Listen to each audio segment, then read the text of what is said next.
Salut, bienvenue dans mon atelier. On est au début d'une nouvelle saison. Ce sera la 4e pour ce vélo. C'est un e-trans de chez Giant 2020. Je trouve que c'est un super bon bike. J'ai hésité à le changer, mais vu que j'ai aucun problème, je l'ai gardé. Par contre, j'ai fait un truc que j'adore, je l'ai pimpé.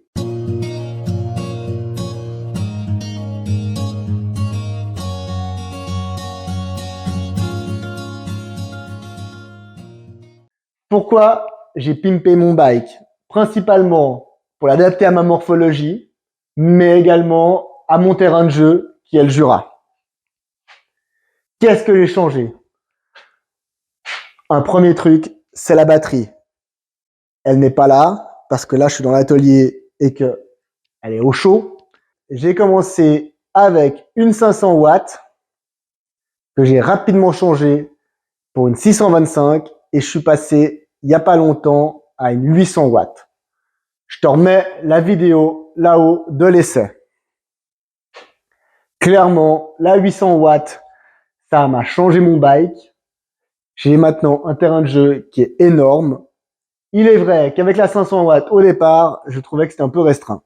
Autre chose que j'ai changé, c'est la fourche.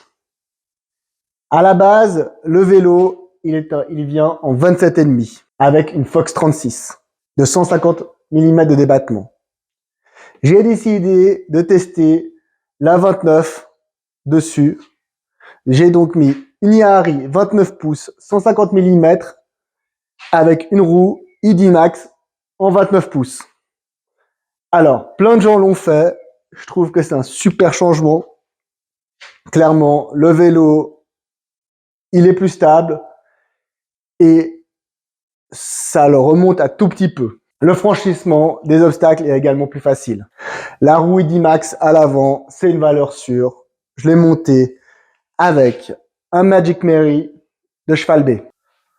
Autre changement que je viens de faire, et j'avoue ça a été un peu une galère à monter, c'est un nouvel amortisseur. J'avais à la base un Fox et je l'ai placé là sur un RockShox Deluxe. Ma prochaine vidéo, ce sera le test de cet amortisseur en temps réel. Autre changement, la tige de selle. Le vélo, il vient, vu que c'est un taille M, avec une tige de selle en 125 mm. Je trouvais que c'était un peu court. Ça me dérangeait quand je ridais. J'ai mis une One-Up en 150 mm. C'est vraiment top. Ça fonctionne bien. Le seul truc qu'il faut faire gaffe, c'est qu'il y a un axe ici qui traverse le vélo. Donc, ça laisse pas beaucoup de place pour en mettre une tige de selle. Il faut en trouver qui n'ait pas beaucoup de profondeur. One-Up le fait. C'est une des plus courtes. Topissime. Enfin, dernier gros changement, c'est la transmission. À la base, j'avais une Shimano XT en 12 vitesses. Après l'avoir pété 2 fois et tout arraché, j'ai décidé de changer. Je suis repassé chez du SRAM. J'aime bien SRAM. J'ai mis un GX. Par contre, j'ai gardé une cassette Shimano parce que mon corps de roue libre est adapté à du Shimano et que je peux pas mettre n'importe quoi dessus. Donc, j'ai gardé la cassette Shimano, j'ai mis un dérailleur GX et une manette GX à l'avant. Par contre, comme tu peux le voir ici, il n'y a rien là en dessous. J'ai mis une manette qui tourne. Au départ, c'était juste un délire pour essayer et en fait, je trouve que ça marche super bien, donc j'ai pas changé. Qu'est-ce que j'ai pas changé sur ce vélo? Les freins, c'est des Shimano 4 pistons basiques. Plein de gens pensent que ça fonctionne pas super bien, et moi je suis pas d'accord. Ça a fait le taf. Et autre chose que j'ai pas changé, c'est la roue arrière.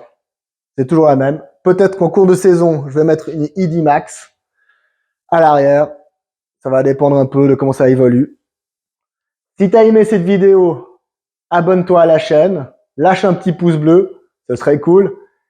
Et à la prochaine pour de nouvelles aventures sur le bike, cette fois. Allez, ciao!